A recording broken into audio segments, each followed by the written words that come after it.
My first thought when I watched this was buy gold. My second thought was nah, he's always saying goofy tall guy stuff that doesn't really mean anything. Then I remembered that he basically threatened to nuke North Korea on Twitter 5 days ago. Now where am I going to put all this gold? This is most likely a comment about Iran and the looming decertification of the nuclear deal. There will be a political storm over that, of course, but read the fine print on what Trump has planned.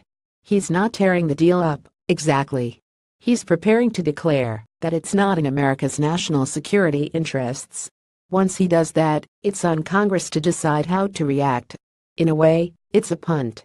The goal is to allow the president to demonstrate contempt for the agreement and broadcast a new level of toughness toward the Iranian regime, without triggering the international chaos several of his advisors warn would follow from a total withdrawal from the 2015 deal. Congress requires the president to certify Iranian compliance with the deal every 90 days. International inspectors and Trump officials like Dunford say that Iran is meeting its technical obligations. But Trump must also declare whether the agreement remains vital to the national security interests of the United States, and he is unlikely to do so. Under the law, Congress would then have 60 days to decide whether to reimpose sanctions lifted by the deal, known as the Joint Comprehensive Plan of Action, in return for limits on Iran's nuclear program. Reimposing sanctions on Iran would cause America's European allies to freak out, as they don't want to cut any lucrative new economic ties they've made with the country since the deal took effect, and it would risk Iran restarting its nuclear program full throttle. If that happens, suddenly Trump has a two-front burgeoning nuclear threat to deal with in Iran and North Korea.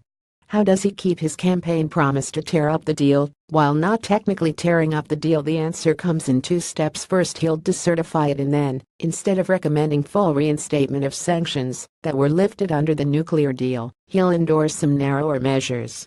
The Weekly Standard suggests a few designating the Iranian Revolutionary Guard Corps a terrorist organization, slapping Iranian companies and organizations with new non-nuclear sanctions allowed under the JCPOA, insisting on making permanent the sunset clauses that only temporarily restrict Iran's nuclear program and testing, and demanding thorough and complete inspections of Iranian facilities to ensure compliance.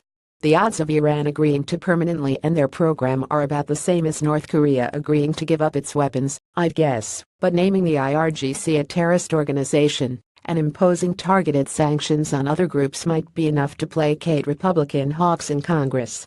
Just one minor question: what if Iran reacts to decertification by declaring that constitutes breach of the agreement, and it starts ramping up uranium enrichment in response? Iran's foreign minister was asked about that a few days ago and vowed that the country would never renegotiate the terms of the deal, but he also wouldn't commit to walking away from it if Trump decertifies it.